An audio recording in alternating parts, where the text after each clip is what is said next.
YTN 라디오 김우성의 생생경제. 애청자 여러분 안녕하십니까? 김우성 PD입니다. 5% 한 달 수입에서 빠져나가는 통신비 규모입니다. 통계청 조사인데요.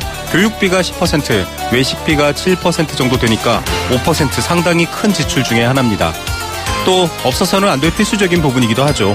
정부가 이 부담 줄여주겠다고 나선 게 기본료 인하인데 이 통사와 정부 간 기싸움 속에서 이 본질이 가려질까 걱정입니다. 전문가와 함께 이야기 나눠봅니다. 금요일은 한 주간의 경제 이슈를 밀착해서 알아보는 경제 톱 이슈 준비되어 있고요. 오늘도 참 좋은 경제연구소 이인철 소장과 함께합니다. 진보 경제학자, 지금 정부의 의견을 조금 지지하는 학자들은 추경과 일자리 창출 옳다고 보고 있습니다. 그런데 보수 경제학자들의 시각은 좀 다르죠. 추경은 현재 상황상 필요한 부분이다 이렇게 동의를 하고 있는데요. 실행 방법과 문제점에 대해서는 생각이 다릅니다. 오정근 한국 ICT 융합학회장 연결해서 얘기 들어봅니다. 금요일 경제의 소리는 구의역 사고 1주기가 지났는데 광운대 사고 등 끊이지 않는 노동자 안전 문제 경제의 소리에서 담아왔습니다. 이혜선 캐스터와 함께하겠습니다. 2017년 6월 9일 금요일 김우성의 생생경제 애청자 여러분께 문을 엽니다.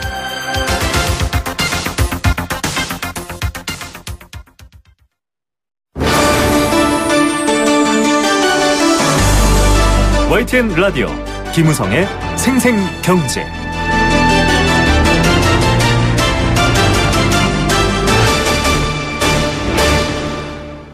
네, 금요일 첫 번째 생생 인터뷰 보내드리겠습니다. 저희가 여러 번 다룬 인터뷰 중에 하나이기도 한데요. 이 대통령 공약 중에 하나가 휴대전화 통신비 인하였습니다. 목적은 단순합니다. 지금 여러 가지 소득이라든지 가계, 부채 이런 문제로 어려움을 겪고 있기 때문에 좀 숨통을 트이게 하자 이런 얘기죠. 이런 부담을 낮추기 위해서 기본료를 폐지한다 이런 얘기가 나왔는데요. 이 통사들은 반대하고 있습니다. 또 기본료를 폐지하는 게 능사가 아니다 이런 얘기들도 있고요. 무리하게 추진할 경우에는 헌법 소원을 제기하겠다 이런 얘기까지 나오고 있습니다. 기본료 폐지로 인한 통신비 인하 어떤 배경이 있고 또 대안을 어떻게 찾아야 될지 전문가와 함께 이야기 나눠보겠습니다. 녹색소비자연대 이주홍 사무총장 전화로 연결합니다. 총장님 안녕하십니까? 네, 안녕하세요. 예, 정부는 네네. 일단 정부에서는 기본료 폐지라는 수단을 통해서 좀 통신비 부담 줄여주겠다 이런 방침이거든요. 어떻게 보십니까? 당연히 좋은 얘기죠. 네. 국민들 입장에서 그 통신 요금이 인하가 된다면 지금 가계 통신비에서 차지하는 비중이 상당히 높기 때문에 네. 환영할 만한 일이지만 선행돼야 될 일이 있다고 생각이 듭니다. 네. 많은 분들이 얘기를 하시지만 단순하게 요금만 인하되는 게 중요한 게 아니라 지금과 같은 통화 품질 그리고 서비스도 동일하게 유지가 돼야 된다는 것이 선행돼야 될 필요가 있을 것 같습니다. 네. 무조건 깎아주는 것이 아니라 이 국민들의 생활에 없어서는 안 될 통신 서비스라든지 품질의 부분도 지적해 주셨는데 일단은 지금 가계별로 통신비 부담이 꽤 크게 나와 있죠. 어느 정도 부담입니까?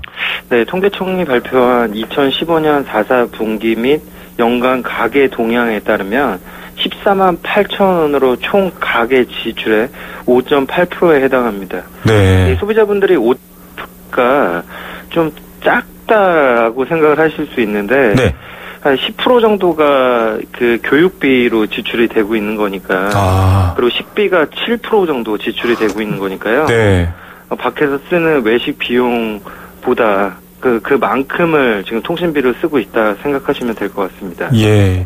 사실은 그렇게 이 통사만 배불리는 거 아니냐 이런 비판을 했기도 했습니다만 일단은 가입자당 기본료도 지금 사실 가입 상품에 따라 좀 다르긴 합니다만 이 통삼 3사는 반대를 하고 있습니다. 7조 원이 넘는 손실은 어떻게 할 것이냐 또 이게 기본료가 폐지되면 여러 가지 품질 저하 나타날 거다라고 어떻게 보면 반대 논리를 세우고 있거든요.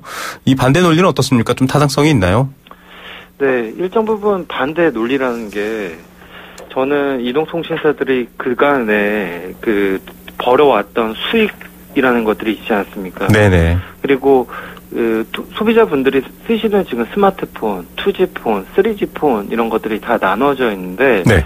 3G폰이 언제 도입이 됐냐 하면 1997년도 거의 한 20년 정도 지났거든요. 네. 그럼 망을 구축하는 비용이라든가 그 회수율이라는 게 있는데 네네. 저는 이 정보 공개가 청구를 했지만 그 공개가 안 돼서 정확히는 모르겠지만 네. 그건 100% 그 회수가 됐지 않았나 생각이 들기 때문에 네네. 단계적으로 그 2G 그 기본료부터 폐지를 하면서 단계적으로 그 회수가 됐는지에 대한 검토를 통해서 기본료를 전체적으로 폐지하는 방향으로 가야 되지 않을까라는 생각이 들고, 우선적으로 제가 모두에서 말씀드린 것처럼 단순하게 기본료를 폐지했을 때 통신사들이 그걸 관리하는 비용이라든가 개발 비용 그리고 서비스 비용을 좀 줄였을 때 전체 소비자 후생이 늘어날 거냐 에 대한 문제도 있기 때문에 그런 부분도 좀 꼼꼼하게 살펴볼 필요는 있다고 생각이 듭니다. 예. 지금 말씀하신 뭐 회수율이라는 부분이 사실 이 기본료의 어떤 배경이 됐었죠. 이 기본료를 받는 이유가 이 망을 구축하고 서비스를 만들기 위한 기본 비용 개념이었는데 이제 그게 끝났으니까 이건 안 받아도 된다. 단계적이다. 이렇게 얘기하고 있는데 국정자문위도 사실 비슷한 얘기를 하고 있거든요. 네. 일괄적으로 지금 폐지하는 것보다는 2G, 3G 또 4G죠. LTE부터 이렇게 좀 단계적으로 바꾸자 얘기인데 사실 이렇게 단계적으로 바꾸는 게 조금 뭐 가장 합리적이다 이런 평가인가요? 어떻습니까? 저는 뭐 단계적으로 폐지를 하자 뭐 그런 것들이 아니라 그 문재인 정부나 과거 정부에서도 이 통신비 인하에 대한 많은 얘기가 있었는데요. 네네. 근데 여태까지 실행이 된 적이 한 번도 없습니다. 계속 말은 나왔지만 사실상 한 번도 실행된 적은 없다. 네. 뭐 이명박 정부에서도 20% 요금 감면되는데 그 1,000원 할인해주고 욕 많이 먹으셨거든요. 네. 껌값 할인해줬다고 뭐 많이 먹고 그 저번 정부에서는 박근혜 정부에서 20% 선택 요금 할인제 도입하면서 요금이 많이 할인됐다라고 하지만 실질적으로 그 요금 혜택을 보신 분들은 좀 별로 없다라는 얘기도 많기 때문에 저는 단계적으로 폐지하자 그런 게 아니라 지금 문재인 대통령께서 지금 기본료 11,000원을 할인하겠다. 그런 공약을 내놓으셨는데 지금 공약을 후퇴해서 단계적으로 폐지를 하신다거나 기본료 인하의 방향을 설정을 하신다면 국민들께 왜 공약을 지킬 수 없는지에 대한 그 말씀이 먼저 있어야 되지 않을까라는 생각이 먼저 들고요. 그 이후에 이해 관계자들을 모아서 그 지혜를 모아서 해결할 수 있는 방향 국민들에게 혜택이 가는 방향에 대한 논의가 더 있어야 해결이 되지 않을까라는 생각이 들고 인수위에서 내에서만 지금 논의가 되는 것들은 좀 문제가 있지 않나라는 생각이 듭니다. 예, 이게 방법론의 문제도 있겠지만 사실은 여러 가지 배경, 지금 말씀해 주신 것처럼 이 녹색소비자연재 이종 사무총장과 함께하고 있는데요. 교육비가 10%, 또 식비가 7%, 통신료가 5% 정도 됩니다. 이건 굉장히 큰 부분이기 때문에 이 부담을 줄이는 것 굉장히 중요한 설명과 또 공감이 필요한 부분인 것 같은데 최근엔 그래서일까요? 이 주요 이통사, 이통 3사보다 알뜰폰에 가입하시는 분들도 많아요. 특히 어르신들 같은 경우에는 뭐 난 전화만 하니까 이러고 가입하시는데 기본료 폐지하면은 알뜰통신, 이 알뜰폰은 굉장히 힘들어진다 이런 주장도 나오던데 이건 어떻게 봐야 됩니까? 알뜰폰이 나왔던 배경이 저희가 도입된 지가 한 7년 정도 됐는데 지금 가입자가 850만 정도입니다. 저희가 통신비를 낮추기 위한 하나의 방법 그리고 경쟁 활성화 정책으로 도입이 됐는데 이거의 가장 중요한 경쟁력이 이 가격이었습니다. 기본료를 전혀 안 받는다거나 쓴 만큼 내면 되는 거고 지금 말씀하신 대로 어르신 같은 경우는 받는 전화 위주로 사용하시는 분들은 기존에 11,000원씩 내던 기본료가 없기 때문에 좀 도움을 받고 있는데 만약에 기간통신 사업자 SK, KT, LG에서 기본료를 폐지하게 된다면 알뜰폰 가입자들이 이 알뜰폰에 가입해야 될 이유가 없어지기 때문에 많은 영향을 미칠 거고 그 존폐에도 위기가 있을 거다라는 얘기가 계속 나오고 있는 겁니다. 예, 뭐 제사이동통신 만든다라는 말보다는 차라리 이런 부분들에 대한 대안이 좀 필요하다 이런 생각을 할 수도 있겠네요. 그렇죠. 네, 자, 이 통신과 접속이라고 표현할까요? 이제는 필수가 됐습니다. 국민 생활에 필수적이기 때문에 전화요금, 전화통화도 중요하겠지만 사실 데이터 사용량이 계속 늘고 있거든요. 뭐 지금 5G 시대가 열리면은 IoT 얘기도 나오고 있고 결과적으로 사실은 이 데이터 장사해 먹는 거 아니냐 이런 비판도 받고 있고 기업 입장에서는 이거 다 기업이 투자하고 개발해서 지금 엄청난 천문학적 돈을 써서 만든 서비스이기 때문에 우린 받아야겠다 이런 입장이고요. 정부는 무슨 말이냐? 전파는 공공재다. 좀 국민 생활에 맞춰서 조정해야 된다. 지금 이렇게 팽팽하게 다투고 있는데요. 이걸 어떻게 봐야 될까요? 지금 그 CPND라는 얘기가 상당히 많은데 네네. 이 C라는 게 컨텐츠, 네. P라는 게 포털, 그리고 네트워크 사업자, 그 기간통신 사업자, 그 다음에 디바이스, D라고 디바이스라는 그 4개의 제조업체나 서비스 업체들을 이 ICT 생태계에서 가장 중요한 주체로 보고 있는데 네. 이게 단순하게 네트워크 사업자의 부담이라든가 그 공공재이기 때문에 주파수가 공공재이기 때문에 뭐 가격을 내려야 된다 그런 논의보다는 네. 더 중요한 것들은 디바이스 가격이 상당히 높습니다. 우리나라가 스마트폰 가격을 예로 들어도 되겠네요. 그렇죠. 네. 스마트폰 가격만 낮춰도 기본적으로 우리나라 국민들이 S8이라는 제품을 샀을 때 한 네. 달에 26,000원씩을 내시게 돼요. 할부금을 내죠. 네. 그러면 요금을 어떤 요금제를 써느냐에 따라서 다르겠지만 예를 들어서 299 요금제를 쓰시게 되면 네. 26,000원에 299 요금제 하면 통신 요금과 디바이스 요금이 거의 비슷하네요. 네네. 없는 문제가 발생되는데 네. 그만큼 디바이스의 경쟁력이 이 경쟁이 없기 때문에 지금 그런 거 아닌가라는 생각이 들거든요. 네. 가까운 중국만 보더라도 이 화웨이라든가 저가의 휴대폰, 중저가 네네. 휴대폰들이 많이 나왔기 때문에 네. 소비자의 선택권도 넓고 그리고 그런 제품을 통해서 소비자들이 혜택을 받을 수 있는 부분도 많이 생겨나고 요금 감면이라든가 소비자의 부담을 덜어줄 수 있는 방법도 있는데 지금 인수위에서는 단순하게 통신 요금만 낮추려고 하는 그런 모양새가 있기 때문에 소비자들이 생각하는 통신 요금이 무엇인지를 한번 생각해 봐야 되고요. 네. 그리고 여기에 같이 들어가 있는 사업자, 제조자, 서비스 업체에 대해서 일정 부분 그 소비자에게 후생 그리고 국민들에게 혜택을 줄 수 있는 방향에 대한 것도 같이 고려가 돼야 전체적이고 장기적이고 궁극적인 통신 요금으로 갈 수 있기 때문에 그런 부분도 고려해야 된다는 말씀을 드린 거고요. 네. 제 말씀은 그렇기 때문에 통신 요금을 인하하면 안 된다는 얘기가 아니라 반드시 인하가 돼야 되지만 그런 부분 또한 같이 선행이 돼야 소비자들의 혜택이 후생이 더 많이 늘어날 거기 때문에 그런 부분도 같이 봐야 된다는 말씀을 드린 겁니다. 예, 이제 국민 생활과 뗄래야 뗄 수 없는 통신 이 더 이상 기본료 인하라는 것에 너무 가려지지 말고요. 기본료도 당연히 인하돼야 되겠지만 전체적인 품질과 단말기 콘텐츠까지 좀 다 생각해 주셨으면 좋겠네요. 오늘 말씀 감사드립니다. 네, 감사합니다. 네, 녹색소비자연대 이주홍 사무총장이었습니다.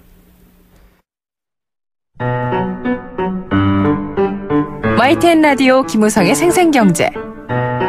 네, 여러분의 의견, 여러분의 생각과 함께 만들어가고 있는 생생경제입니다. 단문 50원, 장문 100원의 정보 이용료 부과되는 샵 0945번 문자로 참여할 수 있습니다. 다양한 이야기들 보내주셔도 좋은데요. 오늘은 통신비 이야기 앞서 다뤘죠. 여러분들 통신비 얼마나 나가십니까? 또 어떻게 됐으면 좋겠습니까? 여러분들의 생각도 보내주시면 방송에서 소개해드리겠습니다. 참여해주신 분들 중에서 추첨을 통해 도심 속 꿈의 놀이터 일산 원마운트에서 워터파크, 스노우파크 이용권 드리고 있습니다. 통신비 부담은 많이 되는데요. 단지 돈의 문제가 아니라 삶의 필수 조건 중에 하나죠. 잘 여러 가지 문제를 아울러서 해결해야 될 문제인 것 같습니다. 기본료만의 문제는 아니다. 이런 부분도 중요한 부분인 것 같아요. 여러분들의 의견 기다리겠습니다.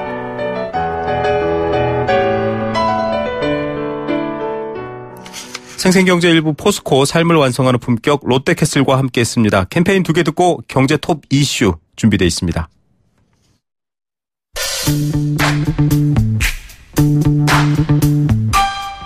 참 좋은 경제연구소 이인철 소장과 함께 이번 주 가장 중요한 경제 이슈를 정리해드립니다.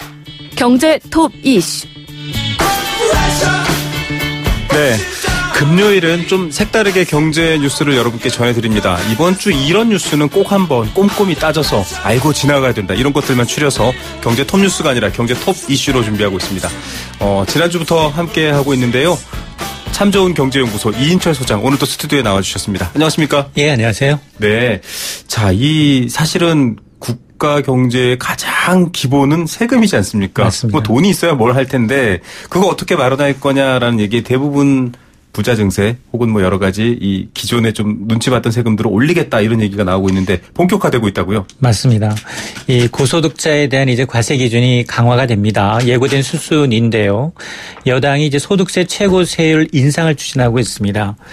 민주당이 이제 현행 과표 구간 이 최고 구간이 5억 원 초과할 경우 세율 40%를 적용해 왔는데요. 네. 앞으로는 3억 원을 초과할 경우 세율 42%로 인상하는 내용의 이 소득세법 개정안을 발의한 겁니다. 네. 이 얘기는 세금을 가장 많이 내는 연봉의 최고액 기준을 낮추고 세금은 더 걷겠다라는 겁니다. 네. 그럼 이제 이처럼 이제 고소득자에 대한 과세 기준을 강화하는 이유가 뭐냐? 여당은 늘어나는 복지 재원, 일자리 창출에 돈이 필요하다. 그리고 소득 재분배 차원에서 고소득자의 과세 기준을 강화하게 됐다라는 건데요. 한마디로 이제 문 대통령이 대선에서 공약했던 이 고소득자에 대한 과세 강화를 추진하기 위해서 이제 여당이 본격 지원에 나선 게 아니냐라는 겁니다.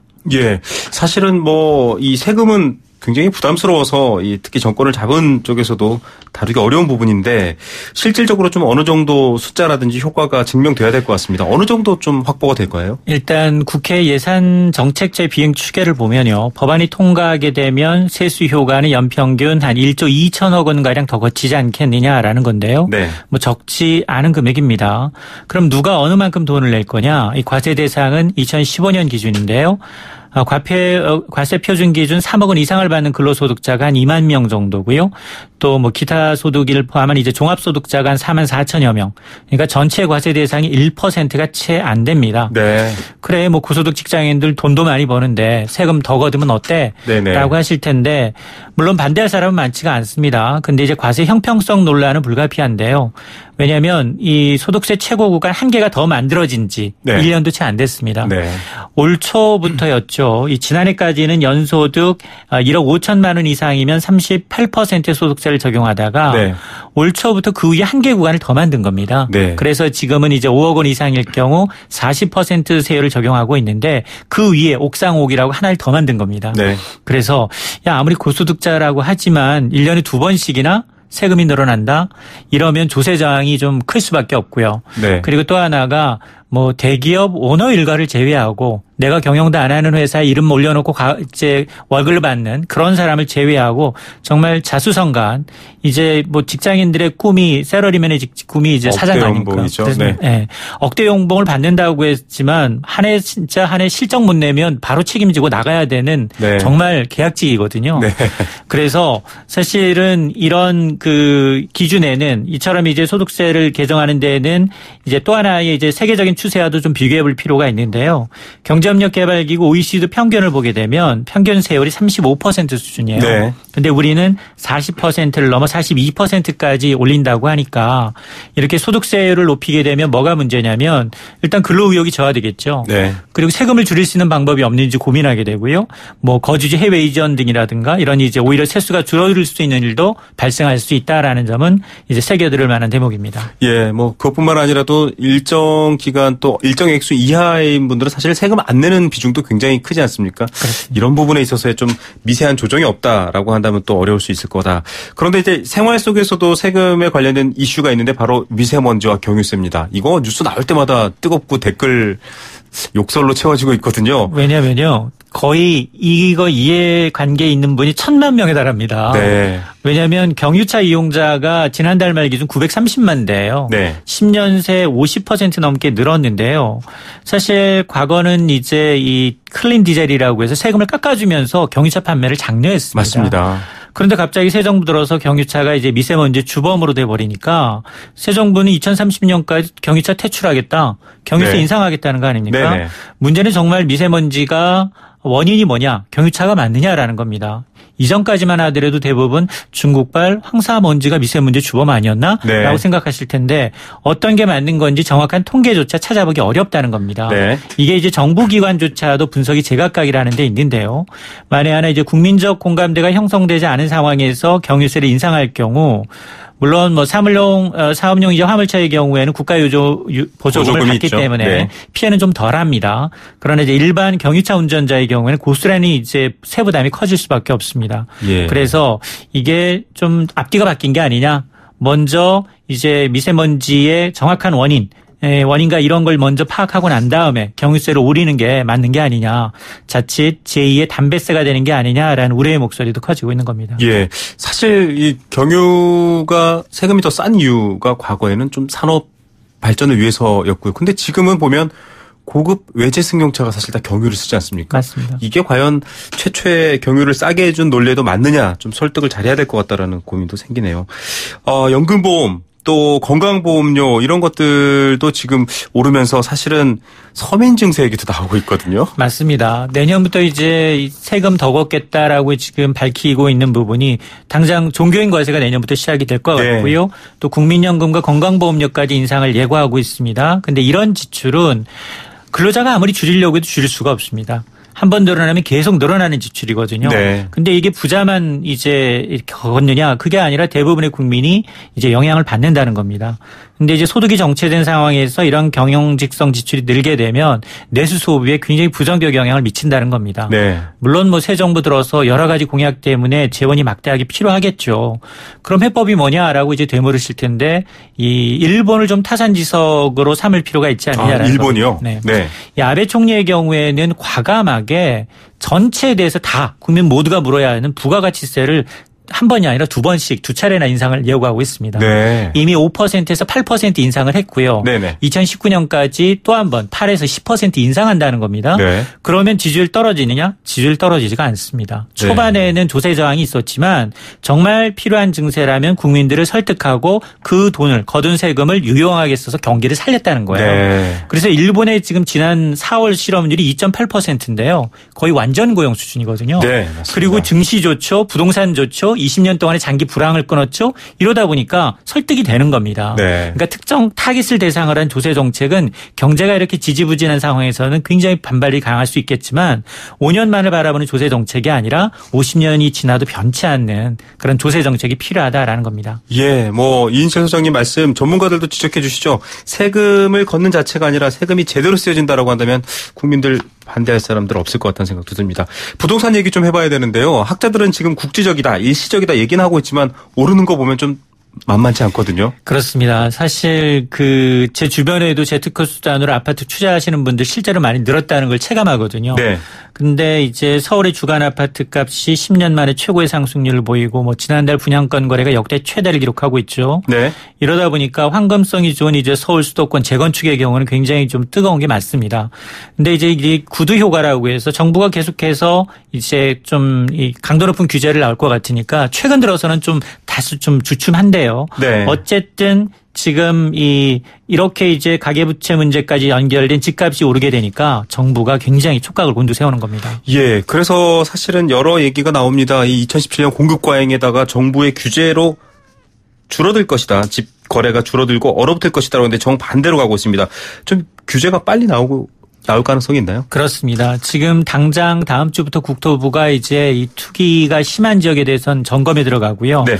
그리고 이제 어쨌든 김동연 부총리가 이제 인사청문회를 끝으로 통과를 했기 때문에 다음 주부터 이제 본격적으로 이제 경제 수장이 됩니다. 네네. 이렇게 되면 사실 청와대 금융당국 여러 사람들이 이제 참여정부 당시 이제 세금을 다 기획했던 분들이거든요. 네. 그렇게 되면 정말 지금 같은 경우에는 강남을 잡기 위해서 이제 쪽집게식으로 투기과열지구를 재지정한다든가 아니면 금융규제 다음 달 만료가 되는 금융규제를 다시 복원시킨다든가 여러 가지 방안이 논의가 되고 있는데 문제는 사실 부인할 수 없는 게 지난 이 분기도 그렇고요. 지난해도 그렇고요. 부동산이 경기 활성화에 경기 성장에 굉장히 많은 기여를 했다는 거예요. 그러니까 그 중심을 잡기 참 어려워요. 네.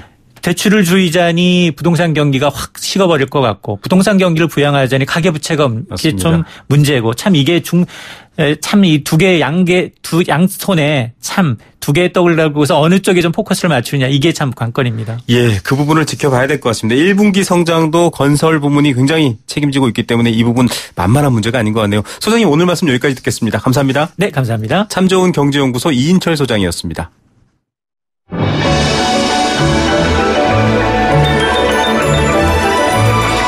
오늘의 경제를 들여다보는 시원한 창.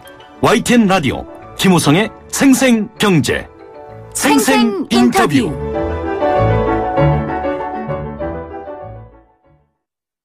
네, 두 번째 생생 인터뷰 보내드리겠습니다. 방송에서 예고해드린 대로 경제 현안의 다양한 목소리 여러분께 들려드리겠다 말씀드렸는데요. 추경과 일자리 정책에서 걱정되는 부분, 보수적 시각의 경제학자의 얘기도 들어봐야 할 것 같습니다. 문재인 대통령의 업무 지시 1호이자 또 추경의 논란에 서 있는 일자리 문제, 정책 자체의 목적과 의도야 많은 분들이 공감하겠지만 과연 이게 긍정적 효과가 있을 것인가, 또 여러 가지 다른 어려움을 안고 있지는 않을 것인가 지적이 많이 되고 있습니다. 해법은 없는지도 한번 알아봐야 될 것 같은데요. 한국금융-ICT-융합학회 회장을 맡고 계시죠. 오정근 교수 전화로 연결합니다. 교수님 안녕하십니까? 네, 안녕하세요. 예, 지금 추경 가지고 아직은 여야가 팽팽합니다. 국가재정법 해석을 두고도 이견이 좀 나뉘고 있습니다. 국민의당 같은 경우에는 낙하산 추경이다 이렇게까지 비판하고 있는데 추경을 두고 벌어지는 갈등, 교수님 어떻게 보십니까? 일단 한 두 가지 점을 말씀드릴 수 있겠는데요. 네. 현재 2012년 이후에 한국 경제가 잠재 GDP에 대해서 그 실제 GDP 비가 그 비율을 GDP 갭률이라고 하는 이 갭률이 장기간 지금 마이너스를 지속하고 있는 이런 전례가 없을 정도로 장기 불황이 계속이 되고 있는 상태고요. 그것 때문에 청년 실업률이 11%까지 올라가기 때문에 추경이 저는 필요하다고 생각을 하고 있습니다. 네. 다만 이제 추경은 정부의 빚이고 결국은 국민의 세금으로 하는 것이기 때문에 재정 승수 효과가 크면서 중장기적으로 성장 동력을 창출하고 일자리도 만들어내는 정부 투자 부분에 투자되는 게 바람직한데 이번 추경 내용을 보니까 주로 공공부문 일자리 창출, 서민 생활 안정, 지방 교부세로 쓰이기 때문에 이 부분은 사실상 재정 승수 효과가 가장 낮은 부분이거든요. 그다음에 또 더 중요한 것은 이것들은 전부 다 한 번 쓰면 없어지는 것이기 때문에 계속 이런 지출을 해야 되는 이 상태를 유지하려면 계속 재정 지출을 해야 하는 이런 문제 내용들로 되어 있어서 재정 악화를 초래할 우려가 있다라고 생각을 합니다. 예, 지금 추경의 근거가 되고 있는 경제 상황은 추경을 하는 것에는 맞는 상황인 것 같다라고 진단해 주셨고요. 다만 현재 공공부문으로 들어갔을 때는 이 돈이 추가로 어떤 선순환 효과를 만들어내지 못하는 부분이 생길 수 있다 이런 우려인데 일단 선진국 같은 경우에는 좀 행정부 재량에서 추경에 대한 다양한 좀 가능성을 열어두고 있는데요. 교수님 지적하신 부분인데 이 승수 효과, 마중물 효과 있을까요? 이걸 어떻게 봐야 할까요? 이제 민간 부문 일자리라고 하는 건 이제 민간이 이제 이 돈을 벌면 세금을 내는 일자리지만은 정부 부문 일자리라고 하는 것이 임금과 공무원연금 등 세금을 쓰는 일자리이기 때문에 이것이 재정 악화를 초래하는 게 문제인데 따라서 가능하면은 재정 악화를 수반하지 않는 민간 부문에서 일자리를 만들려고 노력한 다음에 그래도 부족한 경우나 여러 가지 이제 유동성 함정 상태라든지 정책 효과가 없는 경우에 재정 정책을 보완하는 것이 그렇게 하는 것이 거시 안정화 정책의 정도입니다. 근데 이제 지금 현재 여당이 야당 시절부터 서비스 발전 기본법이라든지 규제개혁 기본법 같은 이런 투자 활성화법은 한사코 반대를 해왔거든요. 그러다가 지금 이제 집권하자마자 바로 이제 이런 계획들은 뒤로 미루고 우선 손쉬운 공공부문 일자리를 확충하겠다. 라고 하기 때문에 이 사실 공공부문 일자리 늘리면은 아까도 말씀드린 세금을 거듭 써야 하기 때문에 결국 민간부문 일자리를 구축하게 돼요. 민간부문 일자리 그만큼 줄이는 것이 거시경제가 나오는 기본적인 프레임워크이기 때문에 전체적으로 일자리를 늘리지 못하면서 재정 악화를 초래하는 그런 우려가 있는 것이 경제학적으로 볼 때는 그렇게 지적이 될 수가 있습니다. 예, 이 마중물이라는 사실은 간격이 굉장히 커 보이고요. 번스타인 효과 이런 말도 예를 들었지만 공공부문 일자리를 고용한다고 이게 또 민간 부분의 일자리가 된다라고 보기엔 또 굉장히 낮은 수준의 일자리다 이런 비판들도 진보 쪽 학자분들도 지적을 하시더라고요. 음식을 사 먹고 물건을 구매하고 하는 그 일자리 자체가 젊은이들이 원하는 일자리겠느냐 이런 반문을 하셨는데 어떻게 보십니까? 지금 얘기 드린 거랑 좀 비슷하기도 한데요. 이 일자 자체의 부족도 문제지만 지금 일자리가 좀 양극화되어 있다 이런 비판들 좀 뭔가 노동시장의 구조 자체가 약간 갈라져 있다 이런 비판들도 있거든요. 이런 문제는 어떻게 풀어야 할까요? 네, 그렇습니다. 이것이 이제 굉장히 어려운 문제인데요. 노노 문제이기도 한데 예를 들어서 현대기아차 평균 연봉이 한 9,600만 원 정도 되거든요. 그래서 일본이나 심지어는 미국, 독일보다 높은 것으로 이제 조사가 되고 있는데 이런 속에서 이제 우리가 1997년 이후 많은 기업들이 글로벌 경쟁력을 유지하기 위해서 아웃소싱을 하거나 비정규직을 많이 채용해 왔죠. 그래서 비정규직은 정규직보다 임금이 한 70%밖에 안 주니까. 맞습니다. 그래서 경쟁력을 유지해 왔는데 그러면은 정규직의 임금 양보가 있어야 되는데 없는 가운데 네. 한꺼번에 지금까지 쓰던 비정규직 아웃소싱을 정규직화 했을 경우에 기업이 과연 글로벌 경쟁력을 유지할 수 있겠느냐. 그러면 만약 이것이 안 되면은 투자가 더 위축돼 가지고 아니면 기업들이 견디지 못해서 해외 탈출하게 되면 일자리 오히려 줄어들어서 네. 지금도 과당 경쟁인 자영업자만 늘 우려가 크거든요. 네. 사실 이런 일이 2007년도에 네. 2007년 7월부터 비정규직법이 시행되는데 이때도 이런 일이 발생을 한 적이 있어요. 네네.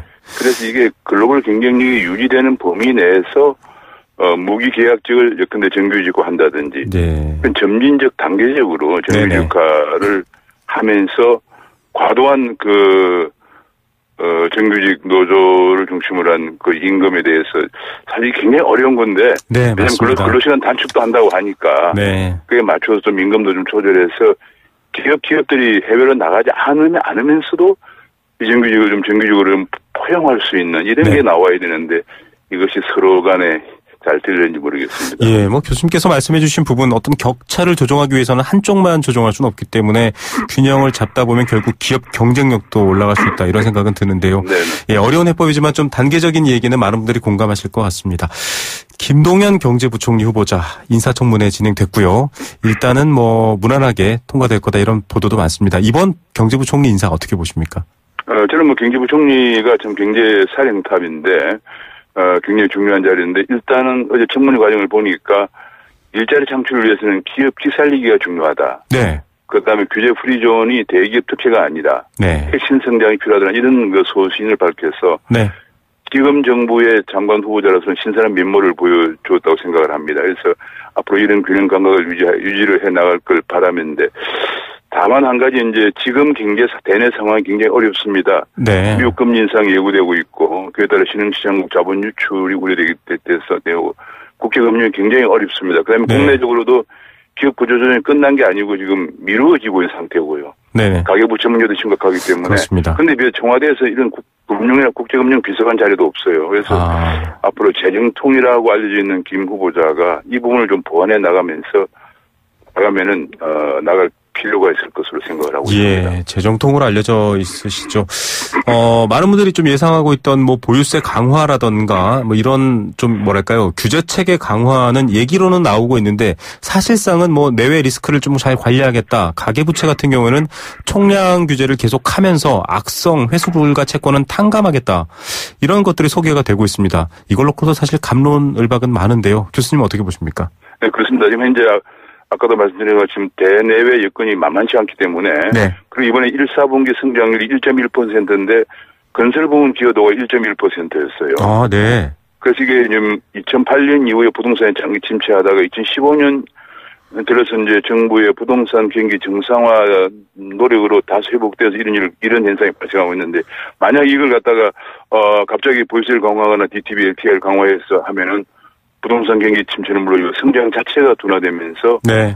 새 정부 경제정책 성과가 큰 문제가 올 수도 있고 또 한 가지는 건설 부문에 이제 180만 명의 근로자가 종사하고 네네. 있는데 이 대부분 다 임시직 일용직이거든요. 네네. 이분들이 일자리가 없어지면은 또 생계형 대출이나 사업자금 대출을 또 빌려야 되는 네. 가계대출 증가하는 문제가 있고요. 일부 탕감하는 문제는 예컨대 10년 동안 1,000만 원도 2천만 원 이하의 아주 도저히 불가피한 저소득층 탕감을 해줄 수밖에 없는 상황인데 저는 완전히 소각을 할 경우에는 도덕해이 문제가 발생하기 때문에 네. 그전에 신용회복위원회라고 해서 서로 약정을 맺어서 담은 한두 달이라도 갚는 노력을 할 경우에 나머지를 탕감해주는 조건부 탕감이군요. 이렇게 함으로써 도덕해이 문제를 최소화하면서 이분들의 어려운 그런 상황을 좀 벗어날 수 있도록 해주는 그런 방안이 좋지 않겠느냐. 말은 그냥 칼로 모자르듯이 소각하면 좋지만 그렇게 하면은 또 지금까지 잘 갚은 사람도 어려운 중에 갚은 사람하고 형평성 문제도 있기 때문에 그런 방향으로 가는 게 좋겠다 생각을 하고 있습니다. 예, 특히나 형평성 문제나 말씀하신 도덕적 해이 문제 때문에 시간이 걸리더라도 엄격하게 선별해서 조건을 또 잘 맞춰야 될 필요, 이전에도 지적됐던 문제였는데요. 다시 한번 강조해 드렸습니다. 많은 분들이 4차 산업 얘기하면서 기존의 경제 구조 이제는 바뀌어야 된다 얘기하고들 계시거든요. 대표적인 게 이제 제조업 중심의 경제에서 이제 4차 산업, 서비스업이라든지 다른 스타트업이라든지 이런 쪽으로 옮아가야 된다라고 말씀하고 있습니다. 교수님께서도 관련해서 여러 가지 활동을 하고 계신데요. 어떤 정책 환경을 좀 저희가 조성해야 될까요? 네, 그렇습니다. 우리나라가 이제 4차 산업혁명에 가장 중요한 게 하드웨어와 소프트웨어가 있는데요. 네네. 우리나라 하드웨어는 1등입니다. 하드웨어는 세 가지인데 하나는 초고속 통신망이 깔려야 되고요. 네. 그다음에 반도체 산업, 그다음에 모바일. 이거는 4차 산업의 핵심이 이제 모바일을 통한 혁명이거든요. 네. 이건 다 세계 넘버원입니다. 근데 문제는 이제 소프트웨어가 문제인데 이래 하려면 이제 활발한 창업을 하고 하려면 규제가 완전히 없어져야 되거든요. 네. 규제 획파.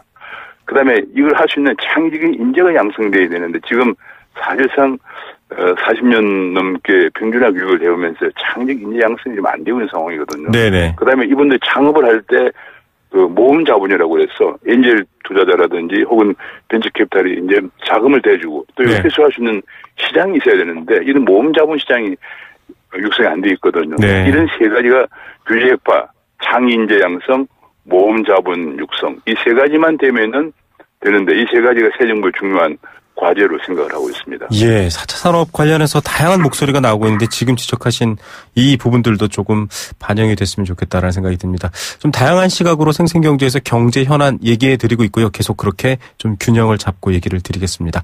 교수님 오늘 말씀 감사드립니다. 네, 감사합니다. 네, 한국금융 ICT 융합학회 회장이시죠. 오정근 교수였습니다.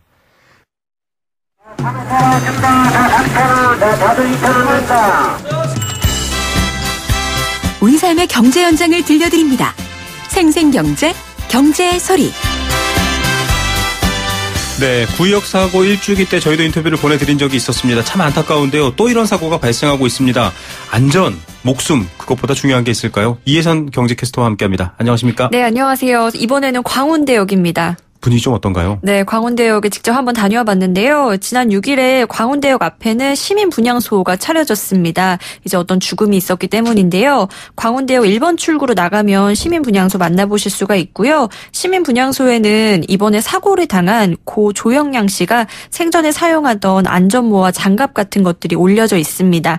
또 시민 분향소 옆으로는 시민분들이 포스트잇이나 꽃을 벽에다 붙이면서 추모의 마음 전하고 계시는데요. 오늘 이 이야기를 좀 소개해드리겠습니다. 구역 안타깝다라고 얘기해드린 지가 얼마 되지도 않은데 5월 29일 조영양 씨가 또 사고로 이런 안타까운 일을 당했죠? 네.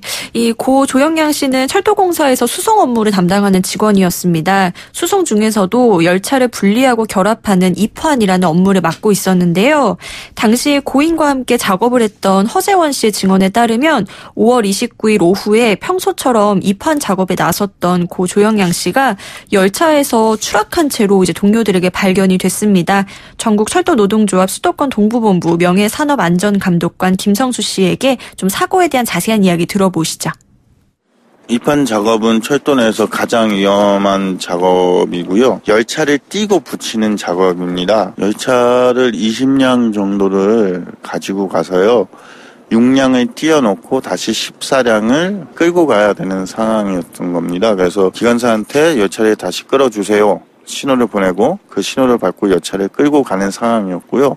그 상황 중간에 사고가 발생했는데 3명이서 본다라고 하더라도 열차 20량이면 약 260m 그 사이에 전부, 후부, 중부로 나눠서 보면 사람 간의 간격은 130m 정도가 됩니다. 입환하는 거리가 여기 2km 정도입니다. 차를 붙잡고 이동하게 되면 힘이 떨어지거나 열차 속도가 조금 높거나 그러면 열차에서 떨어지고 열차에서 떨어질 경우 실제로 열차 사이에 끼어서 사망하시는 분들도 많고요. 저희는 이제 절단사고 아니면 죽게 됩니다. 참 말 듣기도 무서운데요. 네. 사람이 더 많이 필요한 거 아닌가요? 네, 원래 이 입환 업무가 6인 1조 체제였습니다. 7명의 수송원 중에 1명은 쉬고 나머지 직원들이 3명씩 2교대로 오전 오후에 각각 근무를 하고 있었는데요. 1년 동안 인력 감축을 이유로 총 2명의 인원이 줄어들었습니다. 그래서 총 5명이 지금 일을 하고 있습니다. 5명이면 교대 숫자가 안 맞는데요? 네, 사람이 좀 부족하죠. 그래서 원래는 휴가를 가야 하는 한 명조차 휴가를 냈지만 따로 나와서 근무를 하는 좀 이런 형태로 일을 하고 있었는데요.